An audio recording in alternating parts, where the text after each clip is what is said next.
আন্তর্জাতিক ক্রিকেটে দীর্ঘ ৩৯ বছর পর অবশেষে প্রথম টাইয়ের স্বাদ পেল বাংলাদেশ। ৩ সংস্করণ মিলিয়ে ৮১৪তম ম্যাচে এসে এই বিরল মুহূর্তের দেখা পেল লাল সবুজরা।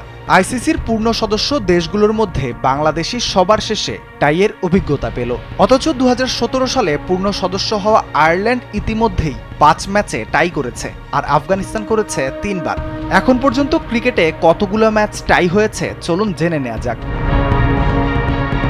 আন্তর্জাতিক ক্রিকেটে মোট ৯৩টি ম্যাচ টাই হয়েছে। এর মধ্যে ওয়ানডেতে ৪৭টি, টি-টোয়েন্টিতে ৪৪টি ও টেস্টে মাত্র ২টি।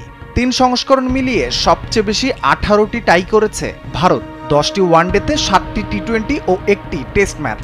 টেস্টে টাই হওয়া একেবারেই বিরল।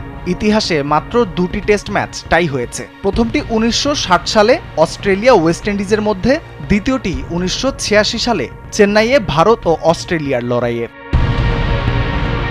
ভারতের পর নিউজিল্যান্ডের টাই দ্বিতীয় সর্বোচ্চ ১৭টি। ওয়ানডেতে ৬০টি ও টি-টোয়েন্টিতে ১০টি ম্যাচ টাই করেছে কিউইরা। এরপর ওয়েস্ট ইন্ডিজ ১৬টি, অস্ট্রেলিয়া ১৪টি, পাকিস্তান ১৩টি, ইংল্যান্ড ১১টি, জিম্বাবুয়ে ১০টি, সাউথ আফ্রিকা ৭টি, আয়ারল্যান্ড ৫টি ও আফগানিস্তান ৩টি ম্যাচে টাই করেছে। আর বাংলাদেশের এই প্রথম টাই ম্যাচ। লাল সবুজের ক্রিকেটে নতুন এক অধ্যায়ের সূচনা হলেও বিষয়টি সুখকর হয়নি মোটেও। রাফিউল ইসলাম রাতুল, কালবেলা।